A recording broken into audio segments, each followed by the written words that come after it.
So we're in a teaching series called The Game of Life. Sorry, not the game of life, but the spinning wheel reminds me that the game of life is about how do we make life work. It's a story of the Proverbs. And Proverbs is something that sometimes I've read a chapter a day in my devotions. And if you've read through the Proverbs a few times before, you would know that Proverbs chapter 31 describes the wife of noble character. So I need to brag a little bit right off the top, because today we're talking about Proverbs relating to marriage. And I have a wife of noble character. My sister-in-law broke her foot in June. My sister and brother are organic farmers, so everything is manual labor on a small-scale organic farm. Rose's first response was, well, then I need to fly out and help for a week. So last weekend she left, and she's coming back tomorrow. And listen to these words in Proverbs, because she's been spending the week picking raspberries, picking weeds, replanting lettuce, and preparing for the market garden, and doing all the things that my sister-in-law normally does at about 12 hours a day during the months of May through September. So this is a description of my sister-in-law, who's a remarkable woman, and then also my wife, where it says, she is the wife of noble character. Who can find? She is worth far more than rubies. Yep. Her husband is full of confidence in her and lacks nothing of value. Yep. She brings him good, not harm, all the days of her life. Yep. And then she selects flax and wool and works with eager hands. She's been doing that this past week. And the chapter goes on to describe the wife of noble character. Now, in the game of life, like the literal game, there's these little game pieces. They're cars. If you've played the game, you spin the wheel, and it tells you how many spaces to move, and you move in one of these little cars. And these little cars, you start off with your character, and you get to a game spot where you add a spouse. And now in the game of life, adding a spouse has an economic value. And as we go through the game, we realize that the game of life includes a spouse so that you can win.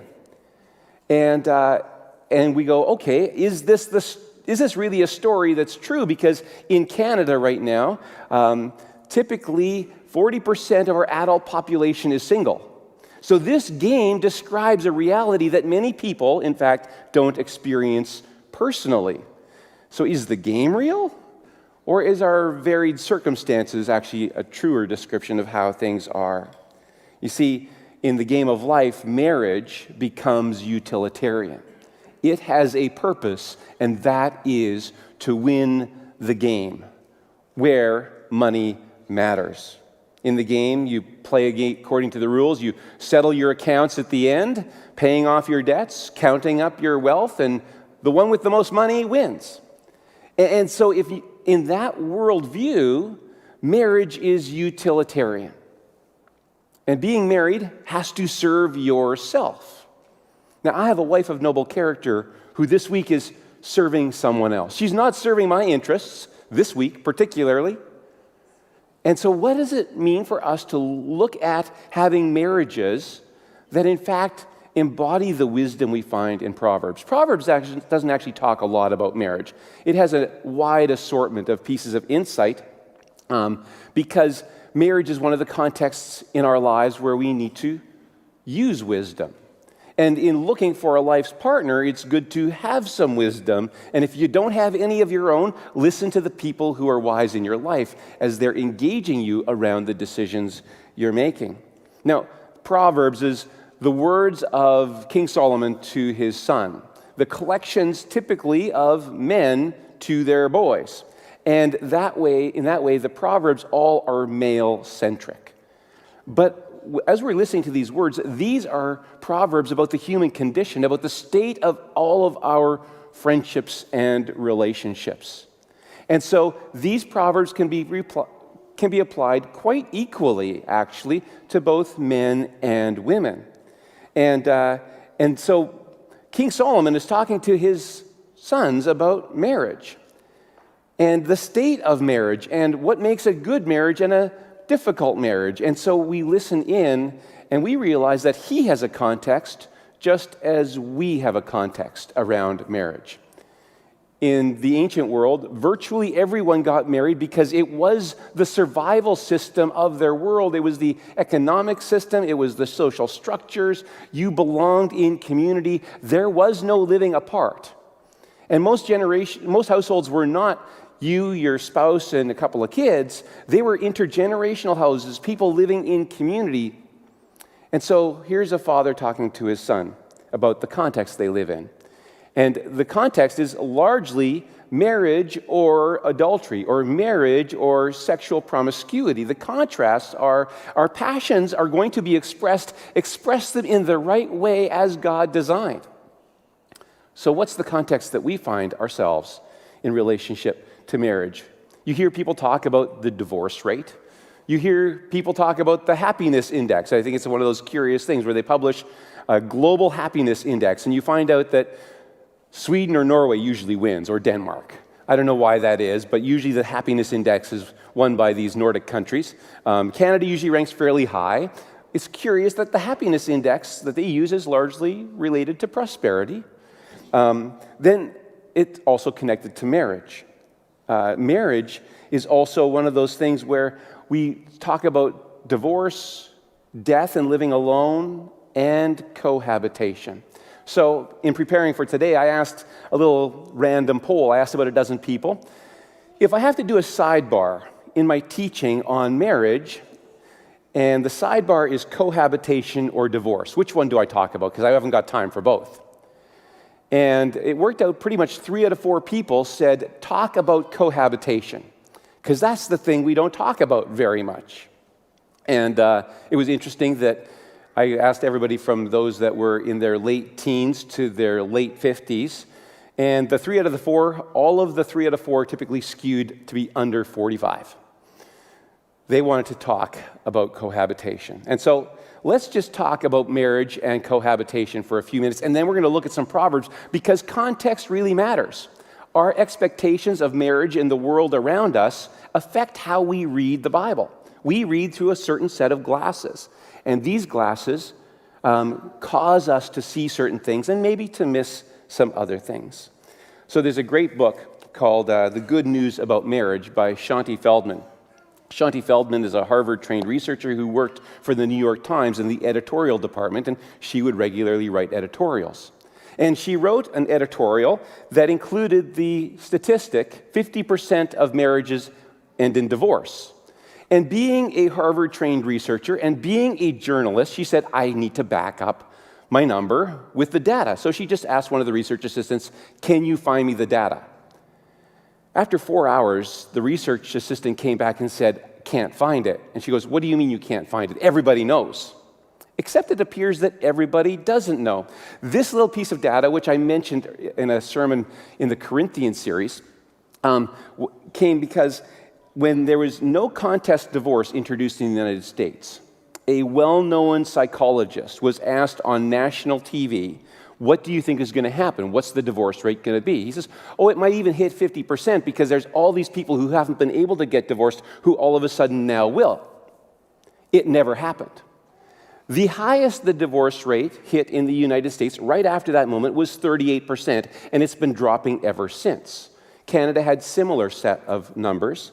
And what we've discovered is there's a few facts about marriage that are really good news, but we don't talk about them, and we allow myths to persist. Myths which shape our imagination. Myths which shape our perception.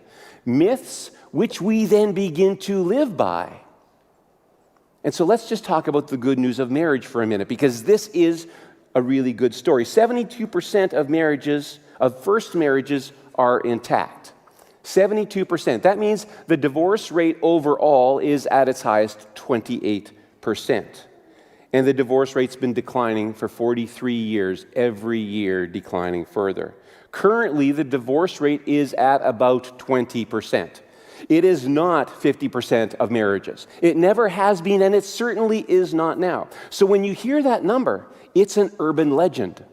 It's an urban legend that we have begun shaping our lives around. And so I've had couples come to me and say, we're really nervous. Like, we've been dating for a while, we want to get married, but all these marriages end in divorce. And then they point to real people that they know and they love, people that matter to them, as evidence of 50%. And I go, yes, this friend of yours, this family member of yours, they did get divorced, but it's not 50%.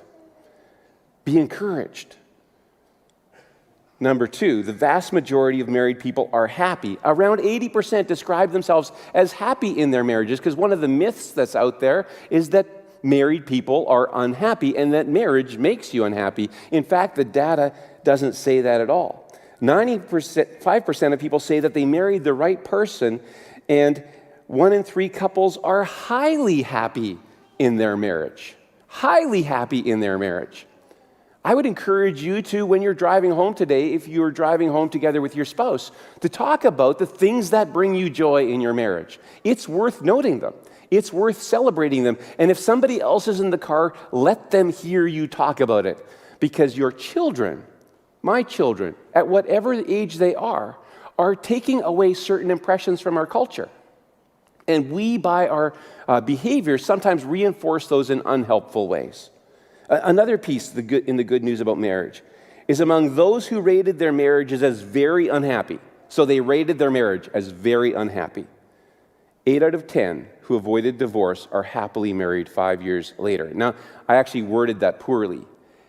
5 years later, if you did the work to go to counseling together, if you did the work, you would describe your marriage 5 years later as happy.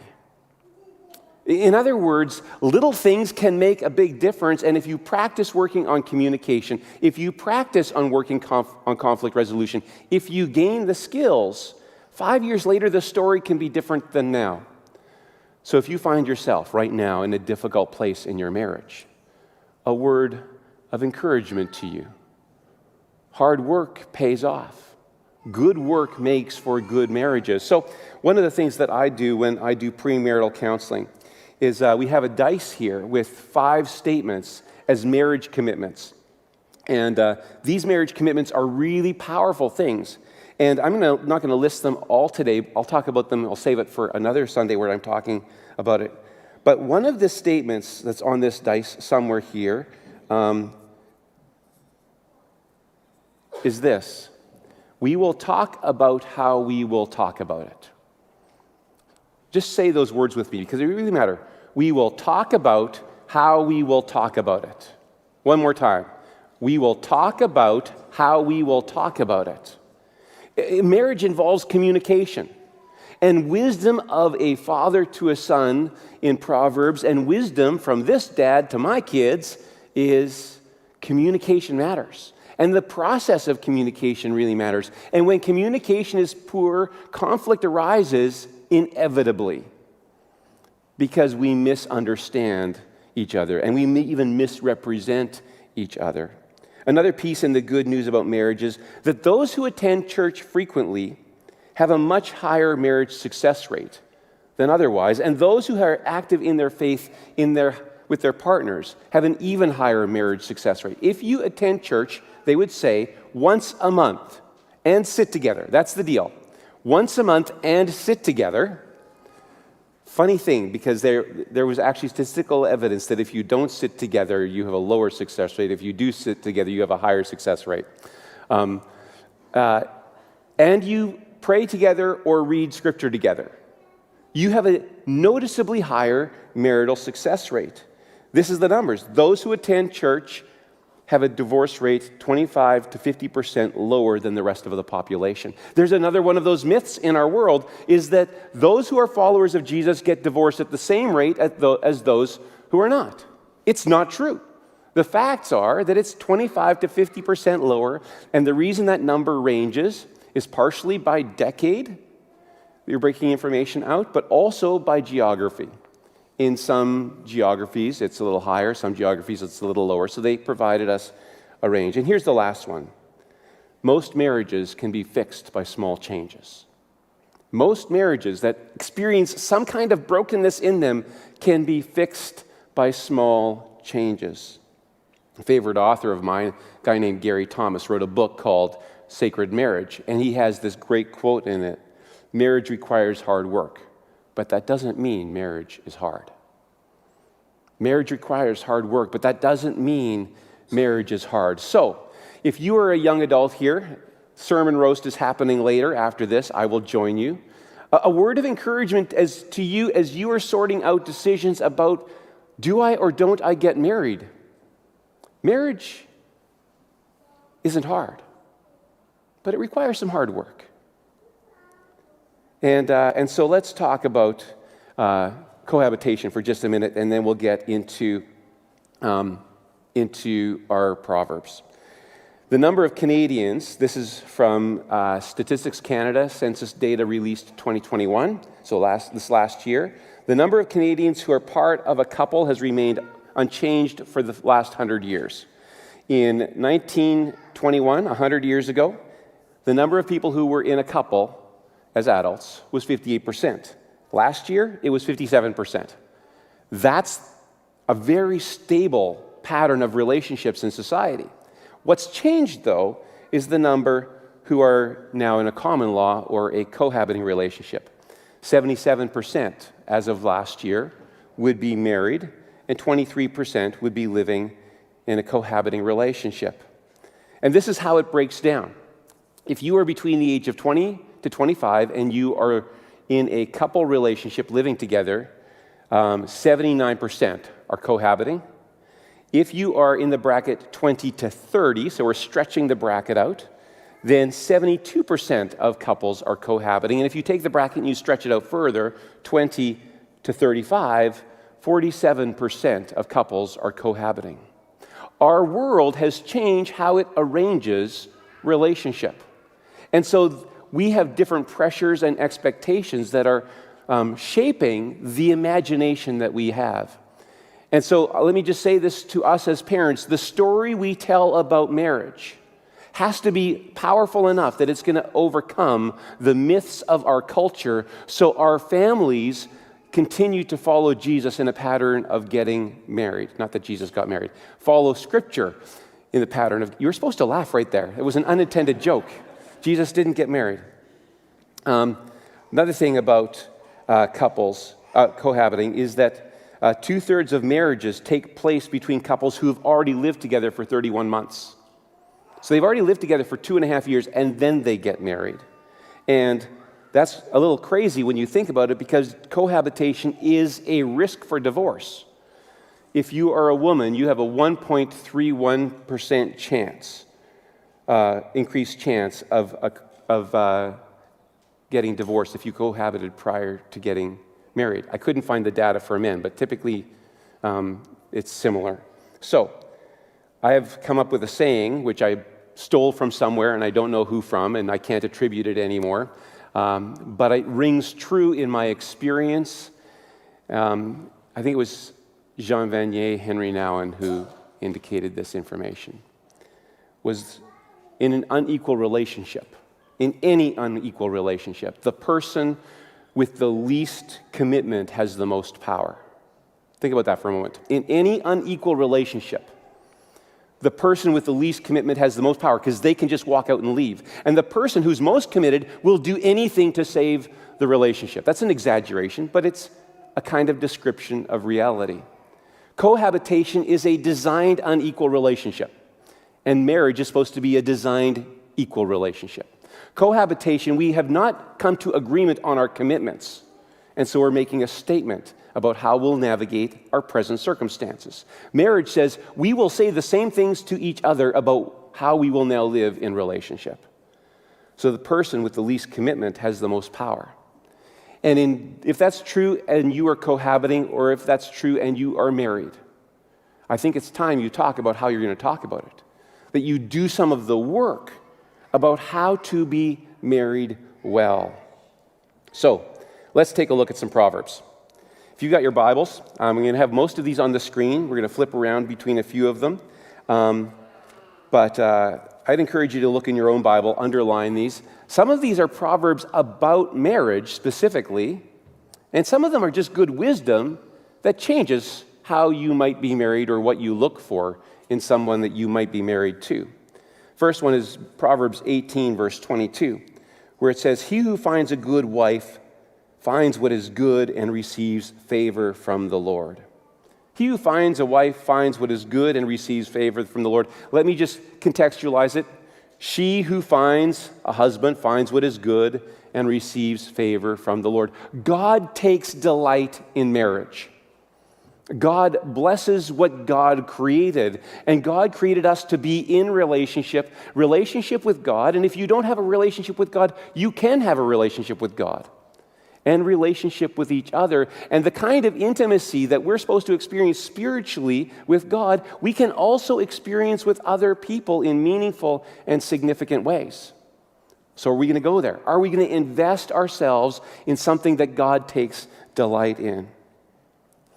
In Proverbs 31, the chapter that I described Rose coming from, the wife of noble character, it says at the end of that section, it says, Proverbs 31, verse 30, charm is deceptive and beauty is fleeting, but a woman who fears the Lord is to be praised. In other words, I don't look like I'm 18 anymore.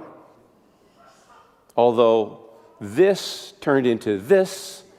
Like, the body changes, beauty changes. Physically, we change. Age changes us. And if we build our relationships on charm and on beauty, then our relationships will be defined by our lusts. And we will quickly lust after someone and something that is more beautiful. Charm and beauty, yes. I was attracted to Rose. You are attracted to people also. We take delight in beauty. And I find Rose more beautiful now than when we got married, though arguably she looked decidedly younger, as did I. In fact, we looked to be about 13 years old based on our wedding pictures. She was gorgeous. I was pretty good looking too, I thought. Now I look kind of nerdy when I look back at those pictures, and she's still gorgeous. It's fleeting, but God takes delight. God takes delight in those who fear him. Because reverence for God actually changes everything in our relationships. Another proverb is found in Proverbs chapter 12, verse 4, going backwards here, where it says, a wife of noble character is her husband's crown, but a deceitful wife is like decay in his bones. Now, this is not a comment on women. Let's be absolutely clear. This is words from a father to a son. So he's talking about what to look for in a partner. This is as true of men as is women. Someone who's deceitful is like decay in your bones. So careful what you look for in a partner. Pay attention to their integrity. Pay attention to their truthfulness. Because character matters. Character really matters in our relationships, and especially in our marriages. In Proverbs 19, verse 14, it says, houses and wealth are inherited from parents, but a prudent wife is from the Lord. You know, there's a source for things, and God actually gives as a gift to you a prudent spouse, somebody who has good judgment. But you've got to look for it. You've got to look for it. So what are you looking for? And what are you building into each other? Proverbs 31 again says, a wife of noble character who can find? She is worth far more than rubies. Her husband has full confidence in her and lacks nothing of value. And then at the end of that section it says, honor her for all that her hands have done, and let her works bring her praise at the city gate. Honor her. How do you and I honor each other? How do you speak well of and celebrate the contributions and the integrity of your life's partner, your spouse, your husband or wife? We tend to be quite modest about things, so we don't brag on people easily. We tend to also take things for granted, and so we forget even to thank, let alone thank publicly. Let me encourage you to find a way to honor the most important people in your life today. Build into your marriage, and for that matter, build into all of our relationships, words of honoring, words where we celebrate that God does remarkable things through you, and it makes a difference. in the rest of our lives. See, in the Bible, character matters. But character is not personality. Very often we look for a spouse based on personality, but character is the thing that matters in Scripture. Character is the thing that you find in the fruit of the Spirit. There's 9 of them: love, joy, peace, patience, kindness, goodness, faithfulness, gentleness, and self-control. You find that in Galatians chapter 5. You could go to 1 Corinthians. There's a whole bunch of them in 1 Corinthians 13, descriptions of love. Those are all character things. You could go to Colossians chapter 3. There's a whole list of virtues that are all character things. They're not personality things. You could go to 2 Peter, Peter's letter to the church, and there's a list of virtues. You could go to Romans chapter 12. There's this list of virtues. See, virtue, character matters in our relationships. And so if you want to get married, let me ask you the question: what character are you cultivating in your life? Because character matters, and character will be noticed.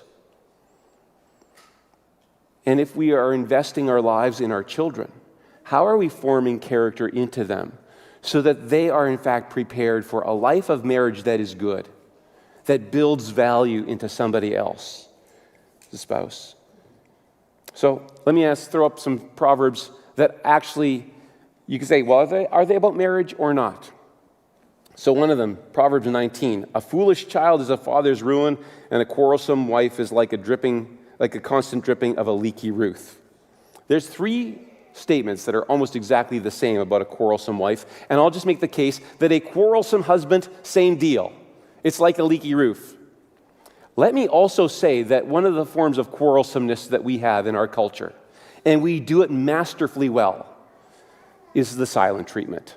I'm not going to talk about it. I'm not going to talk about it is every bit as devastating and damaging as chirping at each other all the time. They're both a form of quarrelsomeness in relationships. And it's exhausting. It's distressing. It says, better to live in the desert than with a quarrelsome, nagging wife, and better to live on the corner of a roof than to share a house with a quarrelsome wife. And women, I would encourage you to say, how does this translate if it's described as a man? If you're a mother talking to your daughter, and you're warning her about the kinds of relationships to not get into, be careful about the guy who. Be careful about the guy who. You see, wisdom matters. And I would encourage us to seek the wisdom of those who are wise. So these quarrelsomeness things are all forms of having conflict. How do we have conflict? We have conflict by being passive-aggressive. We have conflict by being jealous and controlling.